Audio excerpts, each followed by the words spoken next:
Hello everyone, আসসালামু আলাইকুম। আজ আমি আপনাদের তৈরি করে দেখাবো ইফতারের জন্য চিকেন দিয়ে একটি মজাদার আইটেম। আশা করছি আমার আজকের ভিডিওটি আপনাদের কাছে ভালো লাগবে। তো চিকেন দিয়ে মজাদার ইফতার তৈরি করার জন্য একটি বাটির মধ্যে নিয়ে নিচ্ছি আমি 3 কাপ পরিমাণ ময়দা। এরপর এর মধ্যে দিয়ে দিচ্ছি 1 চা চামচ পরিমাণ লবণ। এরপর দিয়ে দিচ্ছি 2 টেবিল চামচ পরিমাণ অলিভ অয়েল। এরপর দিয়ে দিচ্ছি আধা চা চামচ পরিমাণ বেকিং পাউডার। এখন সব কিছু খুব ভালো করে একসাথে মিশিয়ে নিচ্ছি। এখন এই ময়দার মধ্যে অল্প অল্প করে পানি দিব। আর রুটি তৈরি করার জন্য যেমন ডো তৈরি করি ঠিক তেমনই করে ডো তৈরি করে নিব, তবে রুটির চেয়ে একটু শক্ত হবে এই ডোটা। আর এই ডো তৈরি করতে পানি লেগেছে 1 কাপ আর 2 টেবিল চামচ পরিমাণ। তো এটা তৈরি করা হয়ে গিয়েছে। এখন একটি ঢাকনা দিয়ে ঢেকে রেখে দিব 20 থেকে 30 মিনিট সময়ের জন্য। এদিকে অন্য একটি বাটির মধ্যে আমি 400 গ্রাম পরিমাণ বোনলেস চিকেন খুব ভালো করে ধুয়ে ছোট ছোট টুকরো করে কেটে নিয়েছি। এরপর এর মধ্যে দিয়ে দিচ্ছি 1 চা চামচ পরিমাণ আদা বাটা, 1 চা চামচ পরিমাণ রসুন বাটা, পরিমাণ মতো লবণ, 1 চা চামচ পরিমাণ লাল মরিচের গুঁড়া, আধা চা চামচ পরিমাণ হলুদের গুঁড়া, আরও দিয়ে দিচ্ছি 1 চা চামচ পরিমাণ গরম মশলার গুঁড়া, আধা চা চামচ পরিমাণ ভাজা জিরার গুঁড়া। এরপর দিয়ে দিচ্ছি 3 টেবিল চামচ পরিমাণ টক দই, আরও দিয়ে দিচ্ছি 1 চা চামচ পরিমাণ চিনি, আধা টেবিল চামচ পরিমাণ সয়া সস। এখন সব কিছু খুব ভালো করে একসাথে মিশিয়ে নিচ্ছি। এরপর চুলাতে একটি কড়াই বসিয়ে দিয়ে এর মধ্যে দিয়ে দিচ্ছি আমি প্রায় 4 টেবিল চামচ পরিমাণ অলিভ অয়েল। আর চুলার আঁচ মিডিয়াম হিটে রেখে তেল কিছুক্ষণ গরম করে তারপর মশলা মেশানো মাংস এ তেলের মধ্যে দিয়ে দিচ্ছি। আর এ মাংস 1 থেকে 2 মিনিট সময় এভাবে নেড়েচেড়ে ভেজে নিব। তারপর একটি ঢাকনা দিয়ে ঢেকে দিব, আবার ঢাকনা তুলে একটু নেড়েচেড়ে দিব। তো এভাবে 2 থেকে 3 বার ঢেকে দিব, আবার ঢাকনা তুলে নেড়েচেড়ে দিব। আর ঢেকে দেওয়ার ফলে মাংস থেকে একটু পানি বের হবে। আর এ মাংস থেকে যখন পানি বের হবে তখন আর এ মাংস ঢেকে রান্না করব না, ঢাকনা ছাড়াই রান্না করব। আর পানি শুকিয়ে যেতে যতটুকু সময় লাগে সে সময় এ মাংস নেড়েচেড়ে রান্না করব। তো এ মাংস থেকে এখন পানি শুকিয়ে গিয়েছে। এখন এর মধ্যে দিয়ে দিচ্ছি আমি প্রায় 1 কাপ পরিমাণ পেঁয়াজ কুচি, আরও দিয়ে দিচ্ছি 1 কাপ পরিমাণ ক্যাপসিকাম কুচি, আরও দিয়ে দিচ্ছি পরিমাণ মতো কাঁচামরিচ কুচি। তো কাঁচামরিচ আপনারা যে যেমন ঝাল খান সে পরিমাপ অনুযায়ী দিয়ে দিবেন। পেঁয়াজ কুচি, ক্যাপসিকাম আর কাঁচামরিচ দেওয়ার পর এটা আবার কিছুক্ষণ নেড়ে চেড়ে নিব। তারপর এর মধ্যে দিয়ে দিব আমি 3 টেবিল চামচ পরিমাণ টমেটো সস আর পরিমাণ মতো ধনেপাতা কুচি।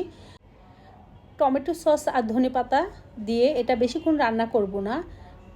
পেঁয়াজ আর ক্যাপসিকাম ক্রাঞ্চি থাকা অবস্থায় এটা চুলা থেকে নামিয়ে নেব। এদিকে আমি যে ময়দার ডো তৈরি করে রেখেছিলাম সেটা খুব ভালো করে সেট হয়ে গিয়েছে। এখন ঢাকনা তুলে এটা আবারও কিছুক্ষণ খুব ভালো করে মথে নিব।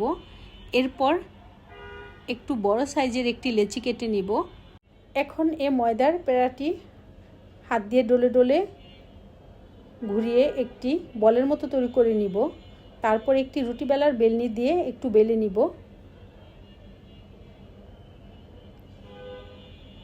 তারপর এটার মধ্যে একটু ময়দা ছিটিয়ে একটু বড় সাইজের একটা রুটি তৈরি করে নিব।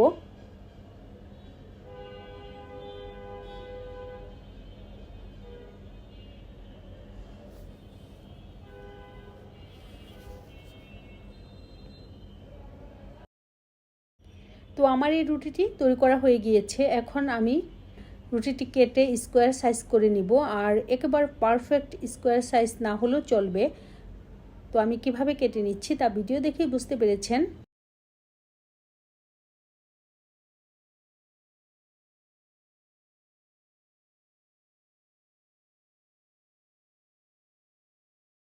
তারপর এই স্কোয়ার সাইজের রুটিটিকে আমি সমান 2 ভাগে ভাগ করে নিব। আর এভাবে আমি অনেকগুলো শীট তৈরি করে নিব। এখন আমি একটি বাটির মধ্যে প্রায় 2 মুঠো পরিমাণ ময়দা নিয়ে এর মধ্যে অল্প করে পানি দিয়ে ময়দার গুলো তৈরি করে নিচ্ছি। এগুলো আমাদের পরবর্তীতে কাজে লাগবে যখন আমরা এই নাস্তাগুলো ভাজ করব তখন। তো এখন আমি একটি শীট একটি চপিং বোর্ডের উপর নিয়ে নিচ্ছি। আর চপিং বোর্ডের মধ্যে একটু ময়দা ছিটিয়ে নিচ্ছি। তারপর এই শীটের মাঝ বরাবর আমি তৈরি করে রাখা চিকেনের পুর দিয়ে দিচ্ছি। আর এই চিকেনের পুর এমন করে দিতে হবে যাতে এটার 2 পাশে সমান খালি জায়গা থাকে। তো এটার এক পাশ আমি একটি পিৎজা কাটার দিয়ে কেটে একটু নকশা করে নিচ্ছি। এরপর তৈরি করে রাখা ময়দারগুলো এর চারপাশে লাগিয়ে নিচ্ছি। তো আপনাদের ইচ্ছে হলে ময়দারগুলোর পরিবর্তে এই কাজটি পানি দিয়েও করতে পারেন, তবে আমার কাছে মনে হয় পানি দিয়ে জোড়া লাগালে এটা ভাজার সময় খুলে যেতে চায়। এরপর এই চিকেনের পুরের উপর আমি মজরেলা চিজ দিয়ে দিচ্ছি, আর চিজ দিয়ে তারপর ভাজ করে নিচ্ছি। আর এটা আমি কিভাবে ভাজ করে নিচ্ছি তা ভিডিও দেখে বুঝতে পেরেছেন। তো আপনাদের ইচ্ছে হলে চিজ নাও দিতে পারেন, আমার বাচ্চারা চিজ খেতে পছন্দ করে সে কারণে আমি দিয়ে দিচ্ছি। আর চিজ দিয়ে তৈরি করলে এটা খেতেও বেশি ভালো লাগে। এখন এটার দুই পাশে কাঁটা চামচ দিয়ে চেপে চেপে একটু নকশা করে নিচ্ছি। আর এভাবে 6 থেকে 7টি নাস্তা তৈরি করে তারপর এগুলো ভেজে নিব। আর ভাজার জন্য চুলাতে একটি কড়াই বসিয়ে দিয়ে এর মধ্যে পর্যাপ্ত পরিমাণ তেল দিয়ে দিচ্ছি। আর তেল একটু ভালো করে গরম করে তারপর একটি একটি করে নাস্তা দিয়ে দিচ্ছি। তো তেল অতিরিক্ত গরম করা যাবে না, একটু হালকা গরম হলেই চলবে। এখন চুলার আঁচ মিডিয়াম হিটে রেখে এগুলো একটু সময় নিয়ে ভেজে নিব। আর যখন এটার এক পাশ হবে তখন অপর পাশ উল্টিয়ে দিব। এভাবে কিছুক্ষণ পর পর উল্টিয়ে পাল্টিয়ে একটু সময় নিয়ে এগুলো ভেজে নিব। আর এক এক ব্যাচ ভাজতে আমার সময় লেগেছে 8 থেকে 10 মিনিটের মতো। আর যারা ইফতারিতে ভাজাপুরি আইটেম খেতে পছন্দ করেন তাদের জন্য এটা একটি বেস্ট খাবার।